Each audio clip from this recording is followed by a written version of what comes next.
নমস্কার, মিঠুদির রান্নাঘরে আপনাদের সবাইকে স্বাগত। আজ আমি রান্না করব একদম জমজমাট মশলাদার মাটন কিমা ঘুগনি। চলুন তবে শুরু করা যাক আজকের রান্না। আমি মাটন কিমা ঘুগনির জন্য কাল রাতে মটর ভিজিয়ে রেখেছিলাম। আমি এখানে 200 গ্রাম মতো মটর নিয়েছি। এবার এই মটরগুলোকে সেদ্ধ করে নেব।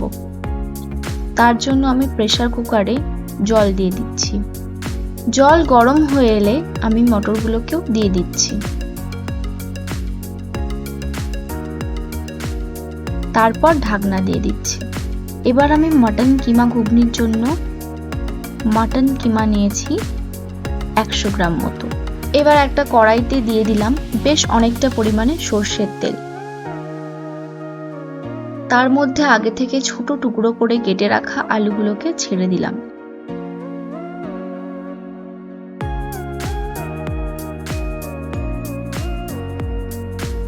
আলুগুলো হালকা ভাজা হয়ে গেলে তুলে রাখছি।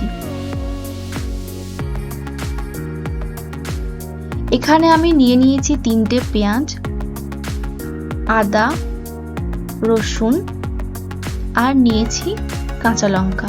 এই সব কিছুই আমি আলাদা আলাদা পেস্ট করে নেব।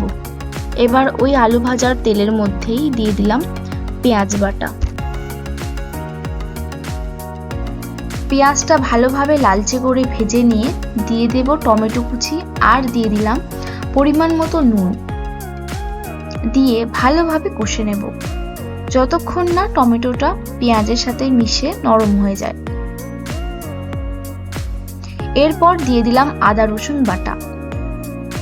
তারপর একটু নাড়াচাড়া করে দিয়ে দিলাম কাঁচা লঙ্কা বাটা। তারপর দিলাম জিরে গুঁড়ো, ধনে গুঁড়ো, শুকনো লঙ্কা গুঁড়ো, পরিমাণ মতো হলুদ গুঁড়ো, দিলাম 1 চামচ মতো কাশ্মীরি লঙ্কা গুঁড়ো। তারপর সব মশলা খুব ভালোভাবে কষিয়ে নিতে হবে।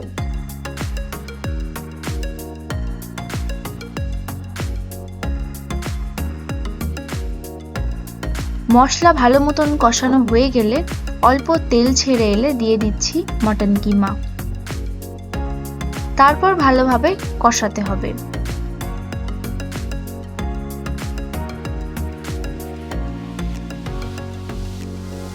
তারপর সামান্য পরিমাণে জল অ্যাড করলাম যাতে মাটন কিমাটা সেদ্ধ হয়ে যায়। দিয়ে ঢাকা দিয়ে দিলাম।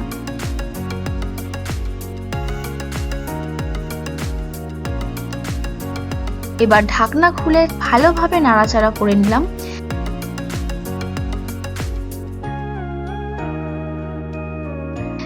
দিয়ে দিলাম ভেজে রাখা আলুগুলো।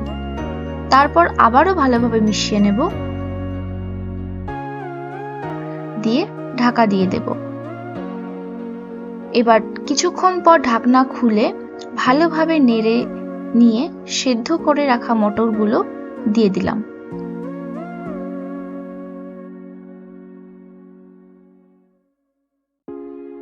দিয়ে সবকিছু একসাথে ভালোভাবে মিশিয়ে নিতে হবে।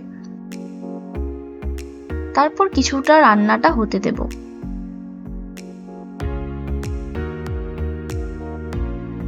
কিছুক্ষণ পরে দিয়ে দিলাম পরিমাণ মতো জল, দিয়ে আবারও ঢাকা দিয়ে দিলাম।